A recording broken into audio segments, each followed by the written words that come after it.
You ever notice how some companies just seem to get you, while with others you feel like just another number? Well, that's not by accident. It's all part of this huge, century long story about how the bond between businesses and customers got broken and then had to be rebuilt from the ground up. So let's jump right into this story and see how the modern service economy was born. To really get where we are today, you gotta look back and ask, what happened to the good old days? Back when a craftsman knew your name, knew what you liked, and made something just for you. How did we get from that super personal connection to the world of giant faceless corporations? That's the big question we're gonna unpack. So, our story kicks off with what you could call the Great Disconnect. This was a time when the whole game of business changed, and it pushed the people making things and the people buying things further and further apart. Think of this timeline as our roadmap. We start way back in the pre-industrial age, where everything was direct and personal. Then, boom, the industrial age hits, and suddenly there's all this distance. But the story has a twist. We then move into the service and knowledge eras, where the relationship makes a huge comeback, just powered by totally new kinds of tools. And wow, this slide just lays it all out, doesn't it? On one side, you've got the artisan. Their whole business was built on knowing you. On the other side, the factory. Mass production, middlemen, all of this stuff wedged itself between the maker and the buyer. That personal touch, it kind of had to go away for the sake of efficiency. The goal wasn't a relationship anymore, it was just the sale. But that model, just focusing on the transaction, it couldn't last forever. The market itself hit a tipping point, and it was basically screaming for a change. So, what was going on? Well, three big things. First, there was just too much stuff. Factories got so good at making things that the market was flooded with products that all looked and worked the same.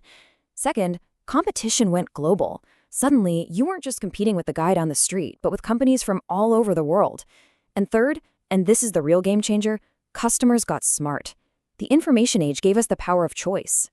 So you see what's happening here? It all led to this make or break moment. Businesses realized they couldn't win just by having a good product anymore. When every product is good, you have to find something else to compete on. They needed a whole new game plan, literally just to stay in business. And that new game plan, you guessed it, welcome to the service economy. This was the big answer. This was the moment the relationship between a business and its customers started its epic comeback tour. At its heart, the service economy is all about providing things you can't physically hold, intangible services, instead of just selling physical stuff. Think about it, your education, your healthcare, your banking, you're buying a service, not a product. To put it simply, it's an economy where the main game is providing services that we, the customers, find valuable. You don't walk out with a box, but you walk out with a problem solved, a new skill, or a great experience.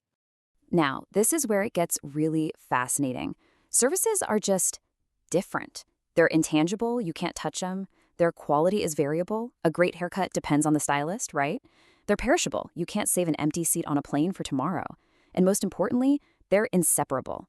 They are made and used at the exact same time.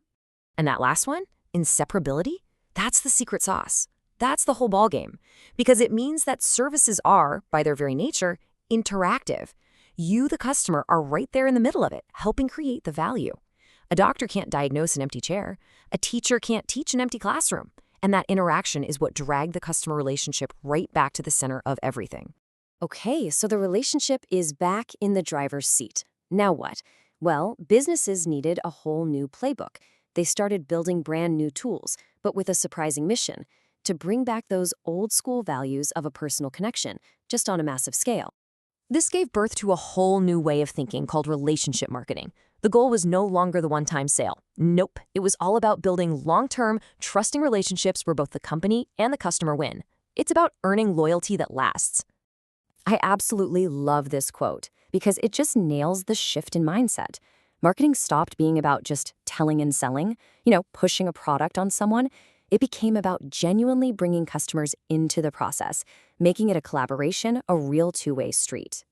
But hold on, that sounds great for a small-town bakery. But how on earth do you manage relationships with thousands or even millions of people? That's where customer relationship management, or CRM, comes into the picture. CRM is the tech and the strategy that lets big companies do relationship marketing. It's the brain that remembers who you are, what you bought, and helps a giant company treat you like an individual. But wait, the story's not over. Not by a long shot. Building on that service foundation, we've now stepped into a whole new era, the age of knowledge. You can think of the knowledge economy as the service economy on steroids. It takes all those relationships and supercharges them with data. It's all about information, deep analysis, and the brilliant people who can turn all that data into incredibly personalized experiences for you and me. This is where all that tech we hear about every day, AI, Salesforce automation, massive data analytics, it isn't just a side project anymore. It becomes the company's central nervous system. These aren't just tools to manage a relationship, they're tools to understand and even predict what we need, sometimes before we even know it ourselves. And this brings us right to a huge final question we have to ask ourselves. We've gone from a local artisan who knew you to a global AI that knows your data inside and out. So the question is, are we actually rebuilding genuine, authentic relationships? Or are we just getting unbelievably good at creating a perfect simulation of one? That's definitely something to chew on.